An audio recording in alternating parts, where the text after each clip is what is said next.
आप सभी को राधे राधे, जय श्री कृष्णा। दोस्तों, आज की है लीला कथा हमारे साथ गाजियाबाद से गीता जी ने शेयर की है और इस लीला कथा के माध्यम से आपको बहुत बड़ा ज्ञान प्राप्त होने वाला है।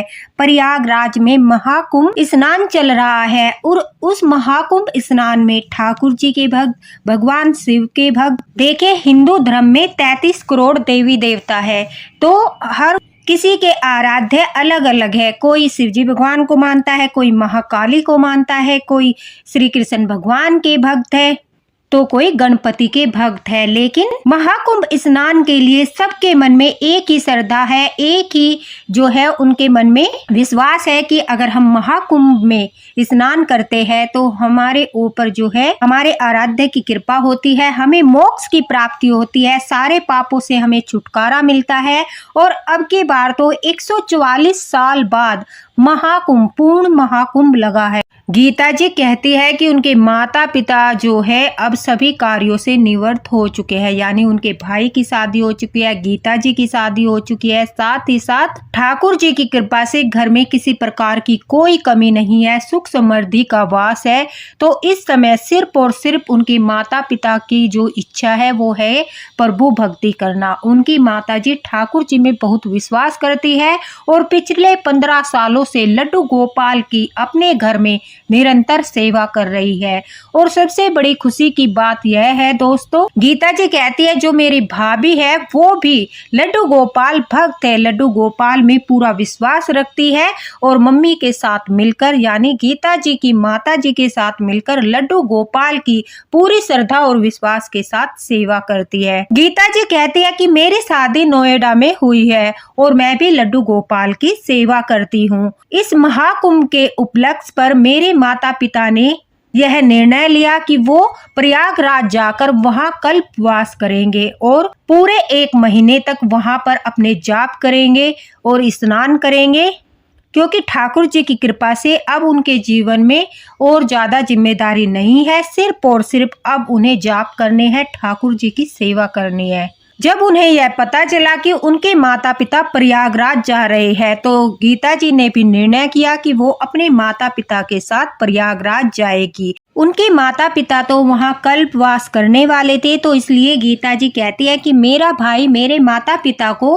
प्रयागराज छोड़ने जा रहा था, तो मैंने भी निर्णय किया कि मैं अपने भाई के साथ जाऊंगी और स्नान करने के बाद 1-2 दिन वहां रुककर वापस लौट आऊंगी। और ऐसा सौभाग्य सिर्फ और सिर्फ ठाकुर जी के कारण ही मुझे प्राप्त हुआ था। अब गीता जी कहती है कि गीता जी का जो मायका है गाजियाबाद में, वहां से वो कहती है हम 10 जनवरी को प्रयागराज के लिए निकल गए, मेरे माता पिता, मेरा बड़ा भाई और गीता जी कहती है हम सब प्रयागराज के लिए निकल रहे थे। लड्डू गोपाल को हम साथ लेकर इसलिए नहीं जा रहे थे क्योंकि हमारे घर में जो मेरी भाभी है वो भी लड्डू गोपाल भक्त है और वो बड़े प्रेम के साथ लड्डू गोपाल की सेवा करती है। इसलिए मेरी मम्मी ने जो है निर्णय किया कि वो बाल गोपाल को मानसिक रूप से लेकर जाएगी और उनकी भाभी घर पर ही लड्डू गोपाल की सेवा करेगी।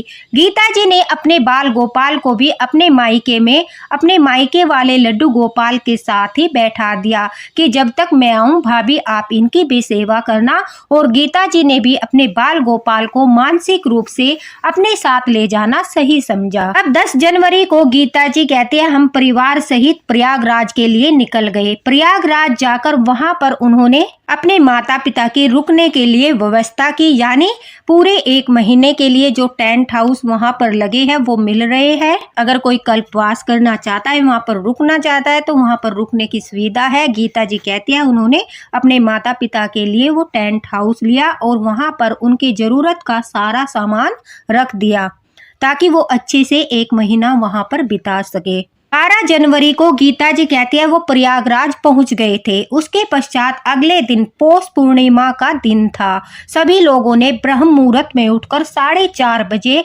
बड़ी प्रसन्नता के साथ स्नान किया उसके बाद उन्होंने जाप किए, गीता का पाठ किया और उसके पश्चात शाम के समय फिर से 5 बजे उन्होंने स्नान किया। गीता जी कहती है कि मैं 2 दिन रुकने वाली थी। 2 दिन के पश्चात मैं और मेरा भाई हम घर वापस लौटने वाले थे, इसलिए मकर संक्रांति के दिन 14 जनवरी को भी हमने सुबह ब्रह्म मुहूर्त में स्नान किया। अब गीता जी कहती है हमारा प्रोग्राम बन गया कि हम 16 जनवरी की सुबह को वहां से निकलेंगे, इसलिए 15 जनवरी के दिन फिर से हमने स्नान किया और जब हम शाम के समय स्नान करने गए तो हमारे साथ एक घटना घटी जिसे सुनकर आपका दिल दहल जाएगा। गीता जी कहती है कि जब हम शाम के समय 5 बजे स्नान कर रहे थे, मेरे माता पिता, मेरा भाई मेरे साथ था। वहीं पर एक लेडीज जो है वो स्नान कर रही थी। अचानक से मेरी मम्मी की नज़र जो है उस लेडीज पर पड़ी तो उन्होंने देखा उसके हाथों में 5 नंबर के छोटे से बाल गोपाल थे, जिन्हें देखकर मेरी मम्मी ने प्रणाम किया क्योंकि वो एक लड्डू गोपाल भक्त है, ठाकुर जी में श्रद्धा रखती है। तो उन्होंने तुरंत से प्रणाम किया और मेरा हाथ पकड़कर मुझे कहने लगी, देखो अगर हम ठाकुर जी को अगर साथ ला सकते तो हम लेकर अवश्य ही आते, लेकिन अब तुम चली जाओगी और मुझसे इतना अब नहीं हो पाता कि मैं दोनों लड्डू गोपाल की, तुम्हारे वाले लड्डू गोपाल की और अपने वाले लड्डू गोपाल की सेवा भी यहाँ कर पाती। इसलिए हम तो ठाकुर जी को मानसिक रूप से ही लेकर आए हैं और वही हमें रास्ता दिखाने वाले हैं। ये बातें वो कर ही रही थी कि अचानक से गीता जी कहती है कि मेरी मम्मी की नज़र उस लेडीज पर पड़ी तो उन्होंने देखा कि उसने अचानक से ठाकुर जी को जो लड्डू गोपाल छोटे से उसके हाथों में से उसने अचानक से उन लड्डू गोपाल को जो है वहीं पर स्नान करते करते डुबकी लगाते हुए वहीं पर विसर्जित कर दिया। यह देखकर मेरी मम्मी अचानक से घबराकर उस लेडीज से कहने लगी, अरे बहन ये तुम क्या कर रही हो, बाल गोपाल को यहाँ पर विसर्जित क्यों कर रही हो? यहाँ लाखों करोड़ों लोग स्नान करेंगे, ठाकुर जी उनके पैरों में आएंगे और फिर तुम ऐसा क्यों कर रही हो? इतने सुंदर बाल गोपाल, इतने प्यारे लड्डू गोपाल थे और तुमने उन्हें अचानक से विसर्जित कर दिया। कितना बड़ा सौभाग्य था तुम्हारा जो ठाकुर जी ने तुम्हें सेवा प्रदान की थी। तुम एक तरफ तो यहाँ पर मोक्ष की प्राप्ति के लिए प्रयागराज में स्नान करने आई हो, दूसरी तरफ तुम इतना बड़ा घोर अनर्थ कर रही हो कि तुम ठाकुर जी को विसर्जित कर रही हो। अगर तुमसे सेवा नहीं करी जाती फिर तुमने ठाकुर जी क्यों लिए? इस पर वह स्त्री जो है जो जिसने लड्डू गोपाल विसर्जित किए थे मेरी मम्मी के ऊपर भड़कने लगी। गीता जी कहती है कि वो अचानक से कहने लगी, तुम्हें क्या मतलब, मेरे बाल गोपाल थे, मैं उनके साथ चाहे जो करूं। तभी मेरी माता जी कहती है कि तुम्हारे बाल गोपाल नहीं थे, वो ठाकुर जी है और वो सबके होते हैं। अगर वो तुम्हारे लड्डू गोपाल होते, तुम्हारे अंदर इतना भाव होता कि वो सिर्फ तुम्हारे बाल गोपाल है, तो जो कांड तुमने अभी किया है वो तुम कदापि नहीं करती। तुम सिर्फ दिखावा करती हो, भक्ति नहीं करती। अब उस स्त्री के साथ गीता जी कहती है एक 15-16 साल का लड़का भी था जो उन्हीं के साथ स्नान कर रहा था। वो जो है उस स्त्री को चुप करा रहा था और बार बार बोल रहा था कि मम्मी झगड़िए मत, आप चुप हो जाइए। गीता जी कहती है कि मैंने तभी उस बच्चे से कहा कि बेटा देखो, तुम्हारी मम्मी ने यह पता चल गया था कि वो उस लड़के की मम्मी है, तुम्हारी मम्मी ने यह अच्छा नहीं किया। देखो ठाकुर जी को ऐसे विसर्जित नहीं करना चाहिए। अगर तुम लोग सेवा नहीं कर पा रहे थे तो तुम हमें दे देते या फिर कुछ ऐसे व्यक्ति को दे देते कि जो ठाकुर जी की सेवा कर सकता है। इस तरह बाल गोपाल को विसर्जित नहीं करना चाहिए था। और वो तो कितने प्यारे थे, कितने सुंदर थे, अभी अभी हमने उनके दर्शन किए और देखो कितना बड़ा घोर अनर्थ कर दिया। अब जो है देखो जिसके अंदर भाव होते हैं उसके अंदर भाव के आंसू आ जाते हैं। गीता जी कहते हैं मेरी भी आंखों में आंसू आ गए और मेरी मम्मी की आंखों में भी आंसू आ गए। ऐसा लग रहा था जैसे कि हमारे सामने इतना बड़ा घोर अनर्थ हो गया और हम कुछ भी नहीं कर पाए। अब वो लेडीज है जो वो मुंह को बनाते हुए वहां से बाहर निकल गई। उसके बाहर निकलते ही अचानक से न जाने मेरी मम्मी को क्या हुआ, उन्होंने डुबकी लगाई और वो ठाकुर जी को ढूंढने लगी। अब हमने उनसे पूछा कि इस तरह ठाकुर जी नहीं मिलेंगे। तब वह कहती है देखो यहाँ ज्यादा गहराई नहीं है, तुम लोग भी प्रयास करो, अगर हमें ठाकुर जी मिल गए तो हम उन्हें अपने साथ लेकर चलेंगे। शायद उनकी यही इच्छा है, वो हमसे सेवा लेना चाहते हैं, इसलिए हमारे सामने यह सब कुछ हुआ है। और यहाँ पर आने के बाद हमारे सामने इतना घोर अनर्थ हुआ है, अब हमें उनकी सेवा करनी ही होगी। उनके कहने पर गीता जी कहती है, मैंने भी डुबकी लगाई, मेरे भाई ने भी डुबकी लगाई, पिताजी ने भी डुबकी लगाई। वहां पर पानी ज्यादा गहरा नहीं था तो सबने ठाकुर जी को खोजना शुरू कर दिया और ठाकुर जी की कृपा से कुछ समय के पश्चात मेरी माता जी को, मेरी मम्मी को जो है लड्डू गोपाल मिल गए। अचानक से वो चिल्लाई और प्रसन्न होकर कहने लगी, देखो ठाकुर जी मुझे मिल गए हैं। हम सब भी ठाकुर जी को देखकर बहुत खुश थे। यकीन मानो वे इतने सुंदर बाल गोपाल थे, उनकी छवि इतनी प्यारी थी, अगर कोई एक बार उन्हें देख लेता तो तुरंत से मोहित हो जाता। न जाने उस स्त्री के अंदर ऐसा भाव किस प्रकार से आया कि उसने इतने प्यारे से छोटे से नन्हे से बाल गोपाल को जो है विसर्जित कर दिया। दोस्तों, मेरी तो यह सोचकर ही रूह कांप रही है कि इतना बड़ा अपराध आखिर लोग किस प्रकार से कर जाते हैं।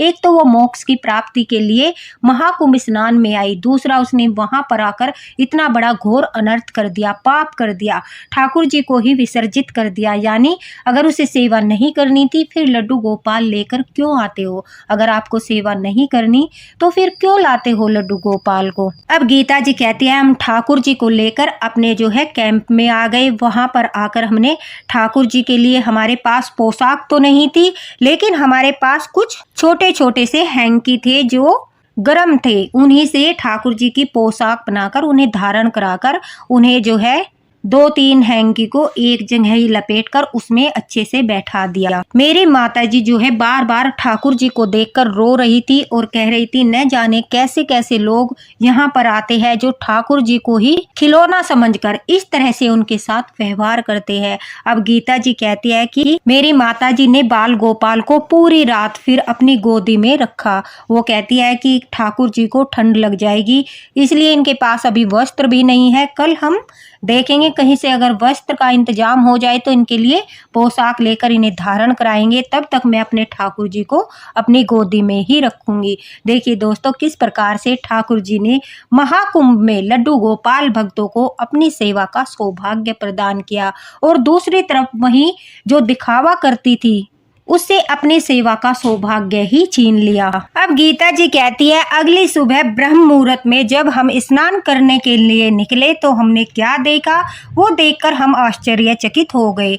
जिस औरत ने लड्डू गोपाल को विसर्जित किया था वो औरत जो है रास्ते में बैठकर जोर जोर से रो रही थी। अब उसे देखकर हमने एकदम से पहचान लिया, अरे यह तो वही औरत है जिसने ठाकुर जी को कल विसर्जित कर दिया था। लेकिन उस पर गुस्सा तो था ही। उसकी अवस्था देखकर मेरी माताजी जो है, गीता जी कहती है कि वो उसके पास गई और पूछा कि क्या हुआ, कल तो तुमने ठाकुर जी को विसर्जित किया था, तब तो तुम बड़ी मुस्कुरा रही थी और उल्टा सीधा बोल रही थी, अब इस प्रकार से क्यों रो रही हो? ऐसा क्या हो गया कि तुम जो है इतनी सुबह सुबह यहाँ ब्रह्म मुहूर्त में बैठकर विलाप कर रही हो? गीता जी कहती है, तभी वह कहती है कि रात से ही मुझे मेरा बेटा नहीं मिल रहा है। मैंने उसे हर जगह ढूंढ लिया है लेकिन वो कहीं भी नहीं मिल रहा। न जाने वह कहाँ होगा, किस अवस्था में होगा। यह कहकर वह जोर जोर से रोने लगी। अब उस पर जो है हम सबको दया आ गई। हमने कहा, देखो तुमने अपराध किया था, ठाकुर जी को विसर्जित कर दिया था, अब देखो उसी का दंड शायद ठाकुर जी ने तुम्हें दिया है। तुमने यहाँ आकर इतना घोर अपराध कर दिया जिसके कारण से तुम्हारे साथ यह घटना हुई है।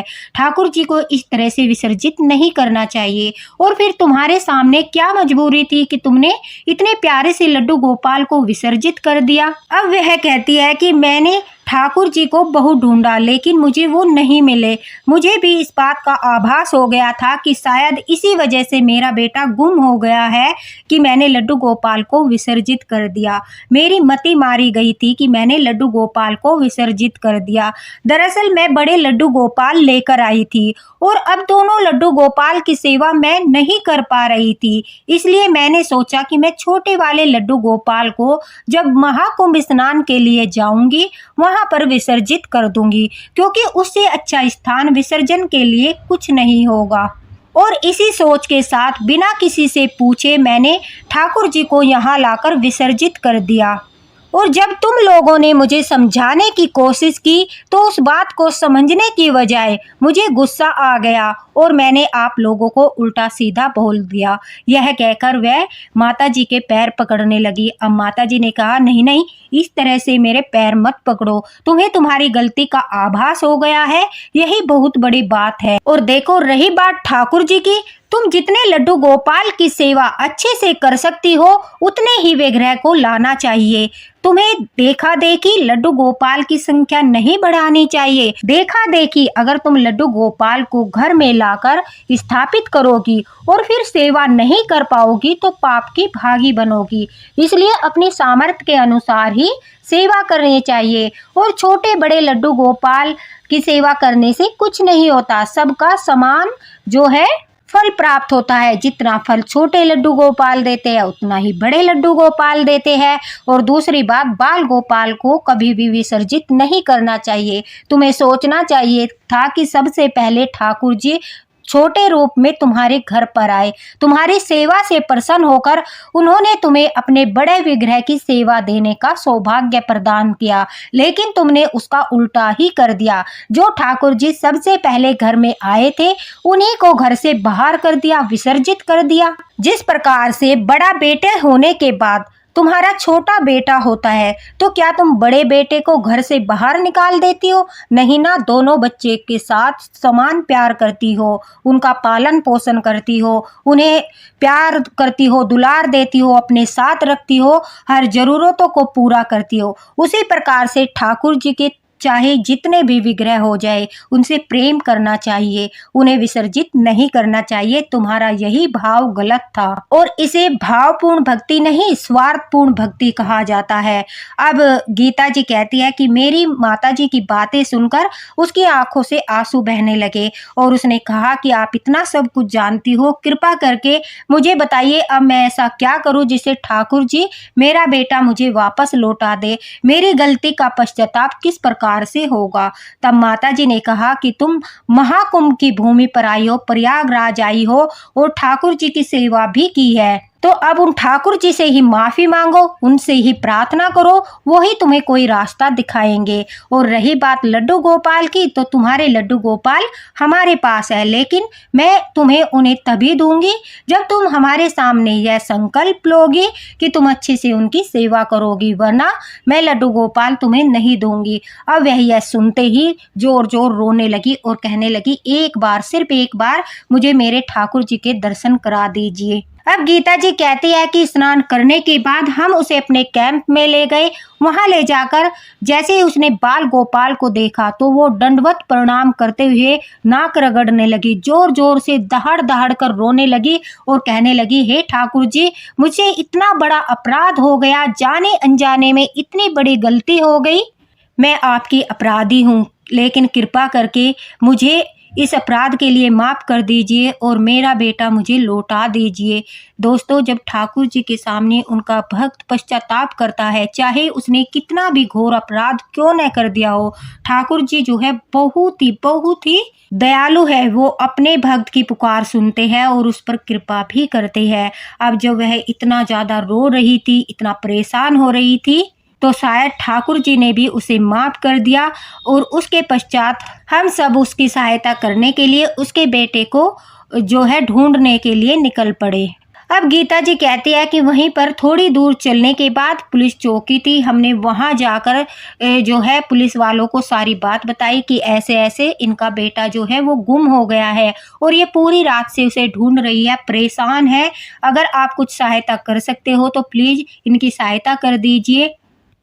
तभी अचानक से जो वे पुलिस वाले थे वो कहते हैं कि रात एक बच्चा जो है गुम हो गया था, वो पुलिस चौकी में ही बैठा है, कोई उसे यहाँ पर छोड़ कर गया था, आप पहचान कर लीजिए, क्या वही आपका बेटा है? यह सुनते ही जैसे ही उस लड़के को पुलिस वालों ने दिखाया तो वो अपने बेटे से लिपट लिपट कर रोने लगी, क्योंकि वो उसी का बेटा था। तो ये सब ठाकुर जी की ही लीला थी, उसे सिर्फ इतना आभास कराने के लिए कि देखो, जिस तरह से तुम अपने बेटे से प्रेम करती हो उस प्रकार से तुम मुझसे प्रेम नहीं करती। और जब तुम्हारा बेटा एक पल के लिए तुमसे दूर होता है तो तुम किस तरह से तड़प उठती हो, लेकिन मुझे इतने सालों से सेवा करने के बावजूद भी 1 मिनट में तुमने विसर्जित कर दिया, यह सोचकर कि अब तुम्हारे पास बड़े लड्डू गोपाल है। ठाकुर जी ऐसी ऐसी लीलाएं करते हैं जो चौंकाने वाली होती है और वो अपने भक्त का इन लीलाओं के माध्यम से बहुत बड़ा मार्गदर्शन कर देते हैं और हम लोगों को पता भी नहीं चलता।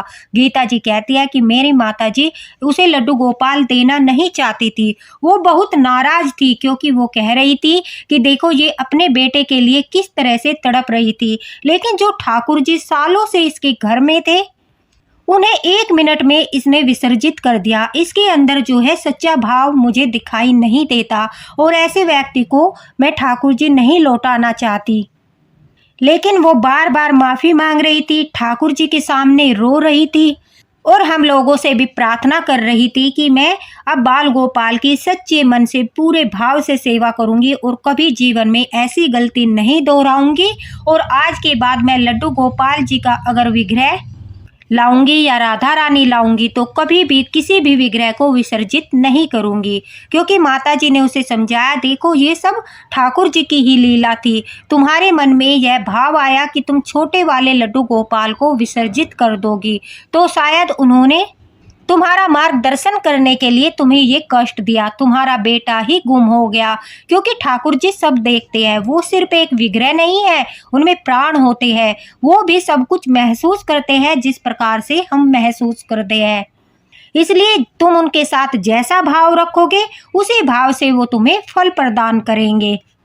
गीता जी कहती है कि हमने महाकुंभ प्रयागराज की पवित्र भूमि पर उस स्त्री से संकल्प लिया कि वो ठाकुर जी को अब कभी विसर्जित नहीं करेगी।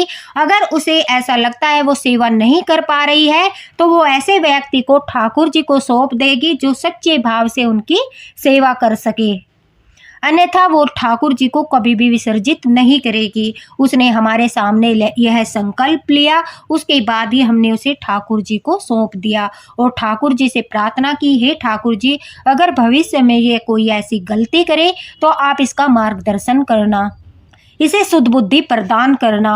अब माताजी ठाकुर जी को देने के बाद गीता जी कहती है रोए जा रही थी, उन्हें बहुत बुरा लग रहा था। देखो उनके पास तो सिर्फ एक रात के लिए लड्डू गोपाल आए और उनसे उनका इतना जुड़ाव हो गया कि वो उनके लिए रो रही थी और जिस स्त्री ने इतने सालों तक उनकी सेवा की उसने 1 मिनट में उन्हें विसर्जित कर दिया। तो भाव जो होते हैं ये हमारे भाव ही हमें ठाकुर जी से जोड़ते हैं। अगर हमारा भाव सच्चा होता है तो फिर ठाकुर जी भी हमारे साथ बहुत सारी लीलाएं करते हैं और हमें समय समय पर अपने होने की अनुभूति कराते हैं। गीता जी कहती है कि यह घटना देखने के बाद लड्डू गोपाल के प्रति मेरे मन में प्रेम और अधिक बढ़ गया, ठाकुर जी के लिए श्रद्धा भाव और अधिक बढ़ गया और मैं आशा करती हूँ कि जिस किसी के पास भी लड्डू गोपाल के जितने भी विग्रह है प्रेम पूर्वक उनकी सेवा कीजिए, कभी भी उन्हें विसर्जित मत कीजिए। अगर आप सेवा नहीं कर पा रहे हो तो कृपा करके आप ऐसे व्यक्ति को उन्हें दे दीजिए जो सच्चे मन की उनकी सेवा कर सके, या फिर आप इतने ही ठाकुर जी घर में विराजित करें जिनकी जितनी सामर्थ्य है, प्रेम पूर्वक आप जिनकी सेवा कर सकते हो, जितने लड्डू गोपाल रख सकते हो उतने ही लड्डू गोपाल घर में विराजित करें। देखा देखी लड्डू गोपाल को लाकर घर में विराजित न करे। महाकुंभ की प्रयागराज की पावन भूमि पर लड्डू गोपाल ने जिस तरह से अपना चमत्कार दिखाया, अपनी लीला दिखाई, उससे यह प्रमाणित होता है कि हमारे ठाकुर जी जो है वो पूर्ण रूप से जागृत होते हैं और जब उनका भक्त कोई बड़ी गलती करता है तो वो उसे थोड़ा सा कष्ट देकर उसका मार्गदर्शन भी करते हैं, उसे पश्चाताप का एक अवसर अवश्य ही प्रदान करते हैं। अगर भक्त उस अवसर में अपना पश्चाताप कर लेता है, ठाकुर जी से माफी मांग लेता है तो ठाकुर जी उसे माफ कर देते हैं। लेकिन अगर उसके पश्चात भी वो अपनी गलती नहीं मानता, अपने पश्चाताप नहीं करता, फिर ठाकुर जी भी उसके पास से सदा सदा के लिए चले जाते हैं। तो दोस्तों गीता जी ने बहुत अच्छा संदेश दिया है इस लीला कथा के माध्यम से। ठाकुर जी ने वहीं पर प्रमाणित कर दिया कि वो पूर्ण रूप से जागृत है और वो सब कुछ देखते हैं। इसी के साथ राधे राधे, हरे कृष्ण।